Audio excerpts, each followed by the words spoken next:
Welcome back to the channel.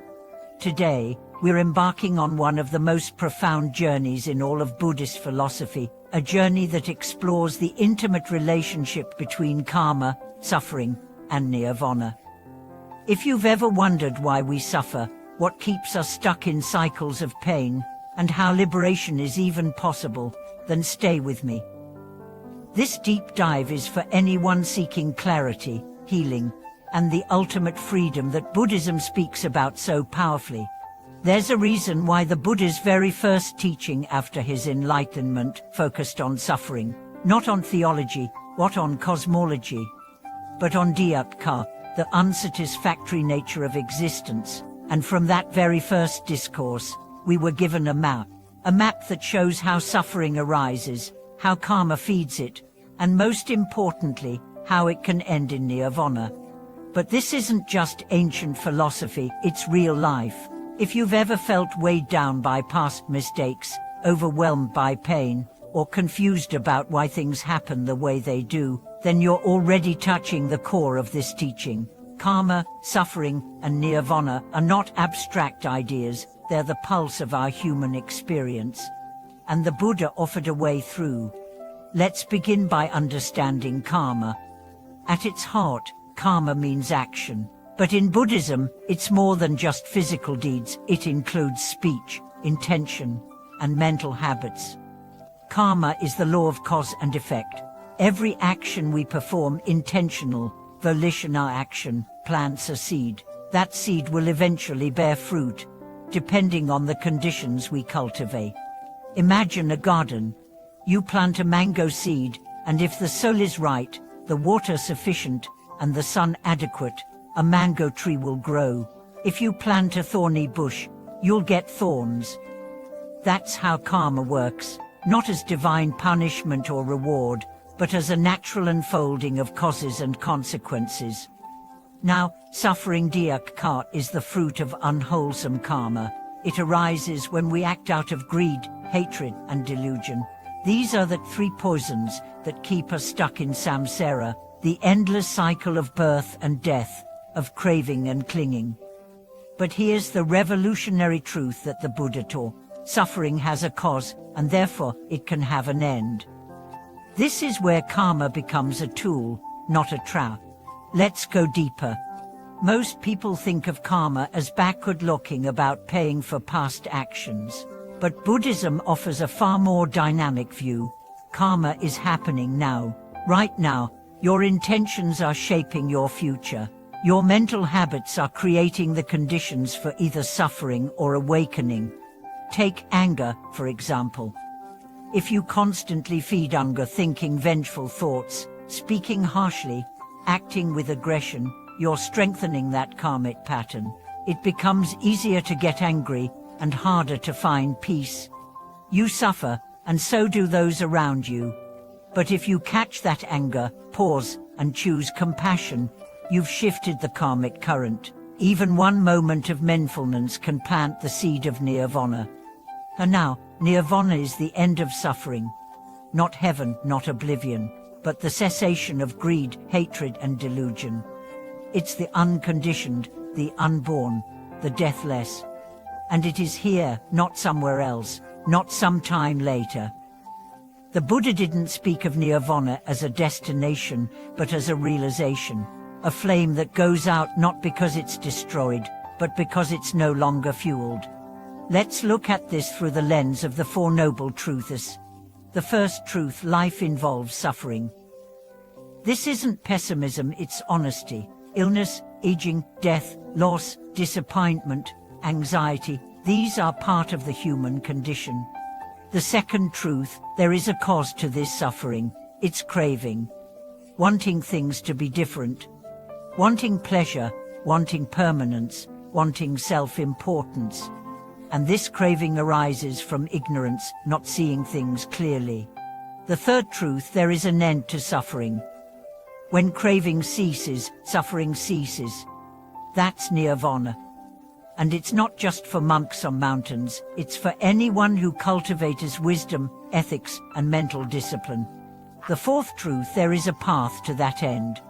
The Noble Eightfold Path, right view, right intention, right speech, right action, right livelihood, right effort, right mindfulness, and right concentration.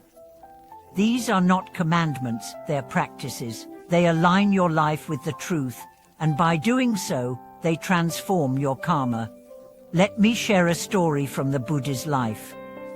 One day, he met a man who had suffered great loss. The man asked the Buddha why he, an apparently good person, had experienced so much pain. The Buddha explained that karma is incredibly complex, stretching across lifetimes. But he also told the man something radical. Your past does not define you. It influences you, but it does not determine your future. What matters most is what you do now. Your present intention, your present clarity, your present choice, that is the doorway to liberation. And we see this everywhere in the Buddhist canon. Stories of people who committed terrible acts but later, through sincere effort, purified their minds and attained deep peace. Angulimala, a murderer who became a saint. Milarepa, a black magician who became one of Tibet's greatest yogis. Their stories are not legends, they are reminders. No matter what your past karma, you can create a new future. You can realize nirvana. Let's take a modern example. Think of someone struggling with addiction. At first, the suffering may seem like fate. But when we look deeper, we see karma at work, habits formed, reinforced, and entrenched. But even in the midst of that suffering, there is a path. Through mindfulness, therapy, community, and ethical living, that person can break the cycle. That is karma transformed. That is suffering giving way to freedom. But the path is not easy. It requires vigilance.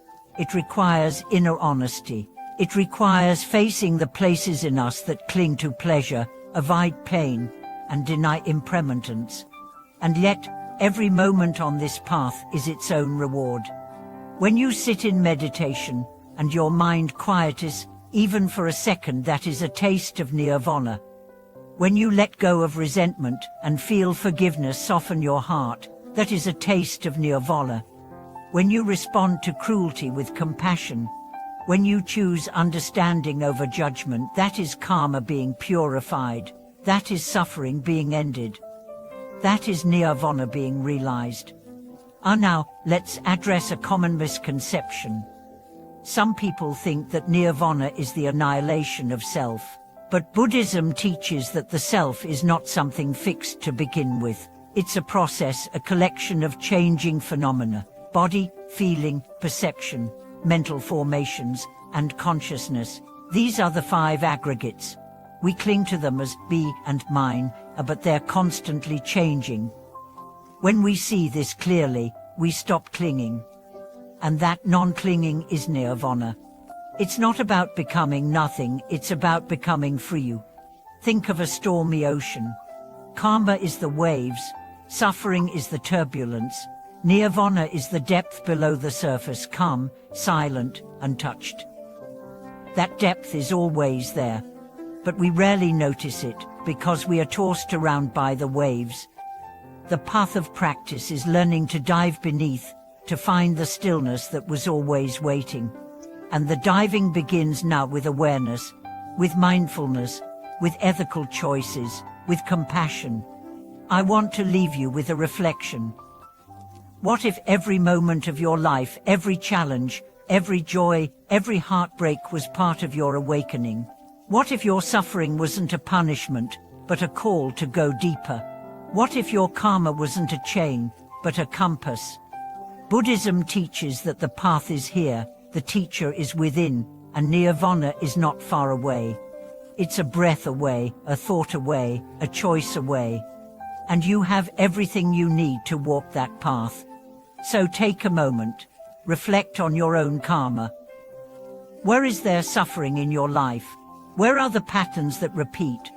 And more importantly, what is your next step toward freedom? Maybe it's forgiveness, maybe it's meditation. Maybe it's choosing love over fear, truth over comfort, mindfulness over habit. Whatever it is, know that it matters. Every choice is a thread in the tapestry of your awakening. Thank you for joining me on this deep dive into karma, suffering, and nirvana.